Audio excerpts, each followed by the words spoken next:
Hello दोस्तों, स्वागत है आपका एक नए क्लास में। जो बच्चे लगातार देख रहे हैं उन्हें मालूम है कि डेली सुबह 9 बजे क्लासेस आ जाते हैं। कल नहीं आ पाया था, कोई दिक्कत नहीं है सर।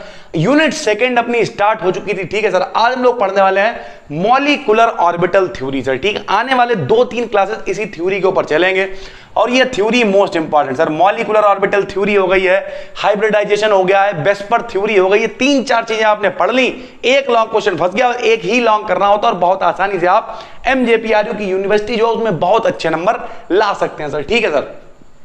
तो आज हम लोग पढ़ने वाले हैं मॉलिक्यूलर ऑर्बिटल थ्योरी, ठीक है। Proposed by Hund and Mulliken. किसने प्रपोज की है बताइए? हुंड और मुलिकन ने। ये करती क्या है?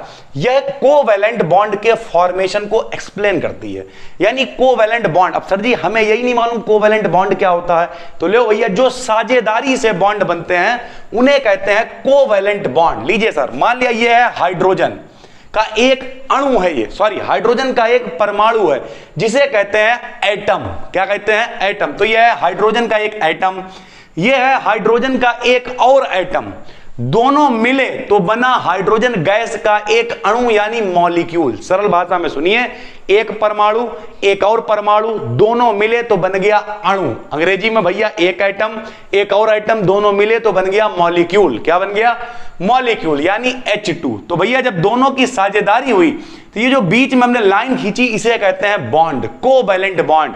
ऐसे बॉन्ड जो शेयरिंग से बनते हैं, ऐसे बॉन्ड जो साझेदारी से बनते हैं, उन्हें हम लोग क्या कहते हैं? कोवैलेंट बॉन्ड कहते हैं भाई, ठीक। इतना तो समझ में आ गया होगा कि कोवैलेंट बॉन्ड क्या होता है। अब मेन पोस्टुलेट्स का मतलब होता है मुख्य अभिधारणाएं। क्या क्या इन्होंने बताया भाई साहब, तो सुनिए। हमने आपको क्या बताया बताइए? एक क्या है? ये हाइड्रोजन का एटम है। ये क्या है? हाइड्रोजन का एटम है। दोनों मिले तो क्या बनेगा? मॉलिक्यूल बनेगा यानी अणु बनेगा। तो लीजिए सर, यही लिख दिया है। जब दो एटम्स के दो न्यूक्लियाई यानी न्यूक्लियाई प्लूरल वर्ड मतलब नाभिक यानी न्यूक्लियस एक दूसरे के समीप आते हैं तब इनके एटॉमिक ऑर्बिटल, हमने क्या कहा? दो एटम मिलेंगे आपस में ओवरलैप। ओवरलैप का मतलब होता है ढक देना, ठीक है। ओवरलैप करते हैं जिससे कोवैलेंट बॉन्ड का फॉर्मेशन होता है। यानी पहला पॉइंट क्या लिखा? एक एटम एक और एटम, दो एटम के न्यूक्लियाई पास आते हैं, एक दूसरे को ढकते हैं, ओवरलैप करते हैं, कवर करते हैं और जिससे क्या बनता है? कोवैलेंट बॉन्ड बनता है। फिर भैया अभी हमने बताया ये क्या है? परमाणु है, एटम। ये क्या है? परमाणु है, एटम। दोनों मिलेंगे क्या बन जाएगा? मॉलिक्यूल। तो हमने दूसरा पॉइंट क्या लिखा? ओवरलैपिंग के बाद एटॉमिक ऑर्बिटल्स अपनी आइडेंटिटी खो देते हैं, यानी एटॉमिक ऑर्बिटल्स खत्म हो जाते हैं और क्या बन जाता है?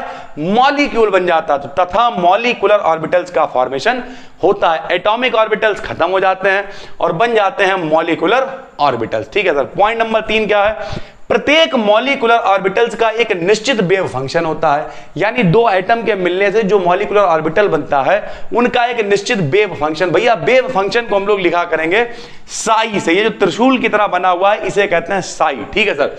तो प्रत्येक मॉलिक्यूलर ऑर्बिटल का एक निश्चित वेव फंक्शन होता है जो एक सेट ऑफ क्वांटम नंबर्स, अगर आप 11th क्लास पास करके आ रहे हैं तो आपने सुनी होंगी क्वांटम संख्याएं, तो जो एक सेट ऑफ क्वांटम नंबर से रिलेट करता है, ठीक है।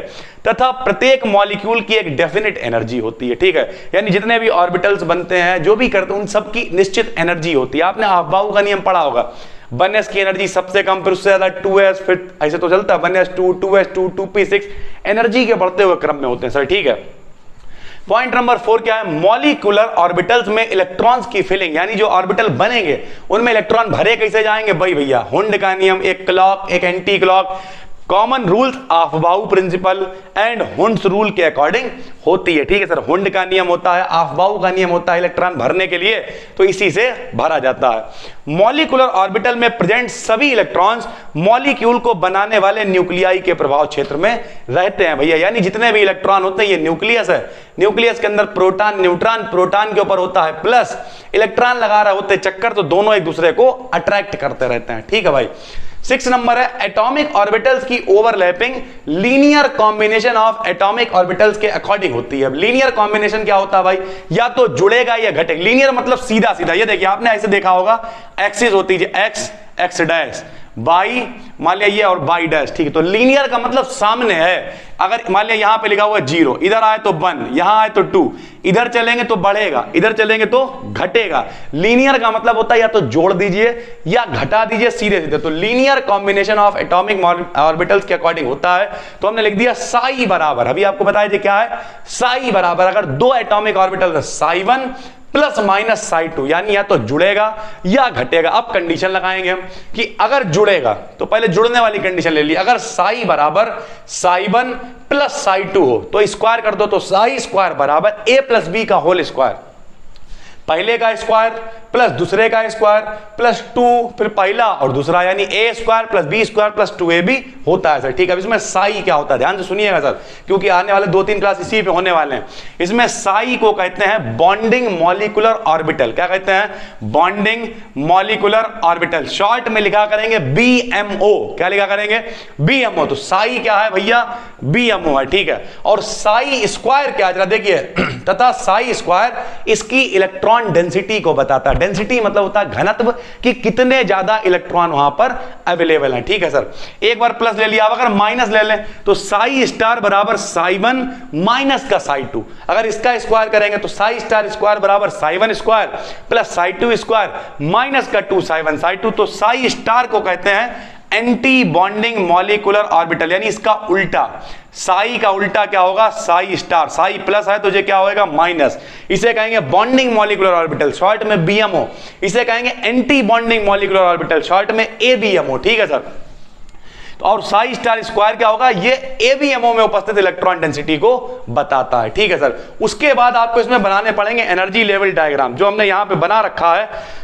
बनाते समय हम लोग क्या किया करेंगे, सबसे पहले ऐसे करके एनर्जी दिखाया करेंगे। हर आदमी देखिए एनर्जी दिखाएंगे, नीचे लिखा करेंगे बॉन्डिंग मॉलिक्यूलर ऑर्बिटल, ऊपर लिखेंगे एंटी बॉन्डिंग मॉलिक्यूलर ऑर्बिटल। और दो एटम मिल रहा है ना, तो पहला एटम वाला इधर, तो यह है फर्स्ट एटॉमिक ऑर्बिटल, ये है दूसरा सेकंड एटॉमिक ऑर्बिटल। ध्यान से सुनिए, मान लिया कोई कहे H2 के लिए आप एनर्जी लेवल डायग्राम बनाइए, तो H2 में कितने आदमी हैं? कहे तो 2 है सरकार। कौन कौन है?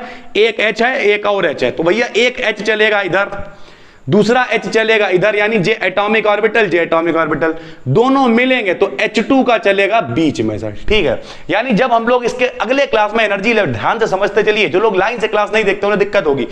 मान लिया किसी ने कह दिया सर जी CO का बनाइए, तो C और O से मिलकर बना, तो इधर क्या चलेगा? C, इधर क्या चलेगा? O, और बीच में कौन चलेगा? CO, यानी मिक्स होके, कि पहला एटॉमिक ऑर्बिटल दूसरा एटॉमिक ऑर्बिटल दोनों मिले तो बना मॉलिक्यूलर ऑर्बिटल और एंटी बॉन्डिंग मॉलिक्यूलर ऑर्बिटल। तो यहां पे एक डायग्राम हमने बना के दिखा दिया, फिर हमने लिख के दिखाया, जरा देखिए कि मान लिया यहां पे देखिए थोड़ा, हम यहां पे ये लिखा हुआ फर्स्ट AO। फर्स्ट AO का मतलब होता है पहला एटॉमिक ऑर्बिटल, सेकंड AO का मतलब दूसरा एटॉमिक ऑर्बिटल, दोनों मिले तो बनेगा बॉन्डिंग मॉलिक्यूलर ऑर्बिटल। क्या बनेगा? Bonding molecular orbital. और उसका उल्टा क्या होगा? Anti bonding molecular orbital. आपने पढ़ रखा है 11th में सिग्मा और पाई बॉन्ड। मान लिया पहला वाला जो एटॉमिक ऑर्बिटल है वो क्या है? 1s है, और दूसरा वाला भी क्या है? 1s है। तो भैया जब 2s आपस में मिलते हैं तो सिग्मा बॉन्ड बनता है। ध्यान से सुनिए, जब 2s आपस में मिलते हैं तो सिग्मा बॉन्ड बनता है। तो 1s और 1s अगर दोनों है तो ये कहलाएगा सिग्मा 1s। BMO वाला क्या कहलाएगा? Sigma 1s। सर जी सिग्मा 1s क्यों आया? क्योंकि जब 2s आपस में मिलते हैं तो सिग्मा बॉन्ड बनता है। तो इसका ABMO क्या होगा? यानी इसका उल्टा, तो सिग्मा स्टार 1s हो जाएगा, ठीक सर। ऐसे दूसरा लिखा है 2s तो फिर हो जाएगा, ये हो जाएगा सिग्मा 2s, ये सिग्मा स्टार 2s। सर जी इसका काम क्या है? जब हम लोग चित्र बनाएंगे, अभी कल एनर्जी लेवल डायग्राम बनाएंगे, तब ये काम में आएगा। अभी आप डायरेक्ट नोट कर लें, ठीक है सर, अगले क्लास में समझाते हैं। 2pz भैया p में 3 ऑर्बिटल होते हैं, सबको पता है, px py pz वाला सिग्मा बनाता है और ये दोनों पाई बनाते हैं। तो जब हमने 2pz लिखा तो sigma 2pz sigma star 2pz, लेकिन जब हमने 2px लिखा तो सिग्मा 2px, वो सॉरी यहां पे सिग्मा नहीं है पाई, ठीक है सर। तो पाई 2px पाई स्टार 2px, ऐसे 2py तो पाई 2py और पाई स्टार 2py। ठीक है सर। आखिरी में हमने निकाला है बॉन्ड ऑर्डर। बॉन्ड ऑर्डर कैसे निकलेगा? बॉन्ड ऑर्डर का फार्मूला होगा हाफ यानी 1/2 NB माइनस का Na, ये फार्मूला है। आखिरी में बॉन्ड ऑर्डर निकला करेगा। कल हम इसके डायग्राम बनवाएंगे सर। ठीक है। NB क्या है? बीएमओ में इलेक्ट्रॉनों की संख्या। ठीक, बीएमओ का मतलब बॉन्डिंग मॉलिक्यूलर में जितने इलेक्ट्रॉन होंगे उन्हें कहेंगे, यहां लिखिए बीएमओ में इलेक्ट्रॉन्स हैं। ठीक है। और Na क्या है? एबीएमओ में इलेक्ट्रॉन, जितने एबीएमओ में यानी स्टार वाले में जितने होंगे वो Na है, नॉर्मल वाले में जितने होंगे वो Nb है। इसमें जैसे घटा के 2 से भाग दे देंगे। अगर मान लिया बॉन्ड ऑर्डर 1 आ गया इसे हल करने पे तो कहेंगे सिंगल बॉन्ड है। ठीक है। बॉन्ड ऑर्डर 2 आ गया तो कहेंगे डबल बॉन्ड है। बॉन्ड ऑर्डर 3 आ गया तो कहेंगे ट्रिपल बॉन्ड है। और अगर मान लिया बॉन्ड ऑर्डर 0 आ गया तो लिखा है मॉलिक्यूल विल नॉट एग्जिस्ट, तो इसका मतलब वो गलत है, वो मॉलिक्यूल बनेगा ही नहीं। ठीक है सर। कैसे नहीं? मान लिया कोई कहते He2 है तो ये गलत है, लेकिन सिद्ध करके दिखाओ। तो कैसे सिद्ध करके दिखाएंगे? हम प्रॉपर इसकी सहायता से, मॉलिक्यूलर ऑर्बिटल थ्योरी की सहायता से इसका एनर्जी लेवल डायग्राम बनाएंगे सर। एनर्जी लेवल डायग्राम बनाने के बाद बॉन्ड ऑर्डर निकालेंगे। अगर बॉन्ड ऑर्डर 0 आ जाता है इसका मतलब ये गलत है, मॉलिक्यूल नहीं बनेगा सर। ठीक है। तो अभी कुछ लोग सोच रहे हैं सर जी तो बहुत बड़ी हो गई, बहुत कठिन हो गई। ऐसा बिल्कुल नहीं। अब शॉर्ट में देखिए। सबसे पहले भैया 2 एटॉमिक ऑर्बिटल हैं। क्या है? 2 एटॉमिक ऑर्बिटल, दोनों आपस में मिलेंगे तो क्या बनेगा? Molecular orbital. क्या बनेगा? Molecular orbital. जब एटॉमिक ऑर्बिटल मिलेंगे ये लोग अपनी आइडेंटिटी खो देंगे, बल्कि क्या बन जाएगा? नया मॉलिक्यूलर ऑर्बिटल। मॉलिक्यूलर ऑर्बिटल की एक डेफिनेट एनर्जी होगी। जब एनर्जी होगी उसमें भरे जाएंगे इलेक्ट्रॉन। ठीक है। मॉलिक्यूलर ऑर्बिटल में वो कौन से नियम होंगे? ऑफबाउ का रूल होगा। ठीक है। हुंड का रूल होगा। उसके बाद प्रत्येक मॉलिक्यूलर ऑर्बिटल का एक डेफिनेट वेव फंक्शन होगा जिसे हम लोगों ने क्या मान लिया? साई। और लीनियर कॉम्बिनेशन के अकॉर्डिंग इन्हें जोड़ा जाएगा। मान लिया पहला एटॉमिक ऑर्बिटल साई1 है, दूसरा साई2 है, तो लीनियर का मतलब या तो जोड़ो या घटाओ, सीधे सीधे। तो जोड़ दिया, घटा दिया, एक बार जोड़ा, एक बार घटाया, एक बार साई, एक बार साई स्टार। इसे कहते हैं बॉन्डिंग मॉलिक्यूलर ऑर्बिटल। इसे कहते हैं एंटी बॉन्डिंग मॉलिक्यूलर ऑर्बिटल। ठीक है सर। इस तरीके से हम लोग बनाया करेंगे एनर्जी लेवल डायग्राम, और ये हमने लिख के दिखा दिया। इस टेबल का यूज करेंगे हम लोग कल चित्र बनाने में, एनर्जी लेवल डायग्राम बनाने में। जब 2s होते हैं तो सिग्मा, जब 2s होते हैं सिग्मा, pz सिग्मा, px होता है पाई, py भी होता है पाई। ठीक है सर। बॉन्ड ऑर्डर निकालने का तरीका क्या होता है? 1/2 Nb माइनस का Na होता है। Nb क्या है? बॉन्डिंग मॉलिक्यूलर ऑर्बिटल में जितने इलेक्ट्रॉन यहां रख दीजिए, एंटी बॉन्डिंग वाले यहां रख दीजिए, घटा दीजिए। 1 आ गया तो सिंगल बॉन्ड, 2 आ गया डबल बॉन्ड, 3 आ गया ट्रिपल बॉन्ड, 0 आ गया तो मॉलिक्यूल नहीं बनेगा। एक बात बता दे रहे हैं, ये पॉइंटों में भी आ सकता है, 0.5, 2.5, 1.5। उम्मीद करते हैं पूरी मॉलिक्यूलर ऑर्बिटल थ्योरी आपकी समझ में आ गई होगी। नए हैं तो चैनल को सब्सक्राइब कर लीजिए। हम मिलते हैं आपसे कल फिर 9 बजे एक और नए क्लास के साथ। तब तक के लिए धन्यवाद।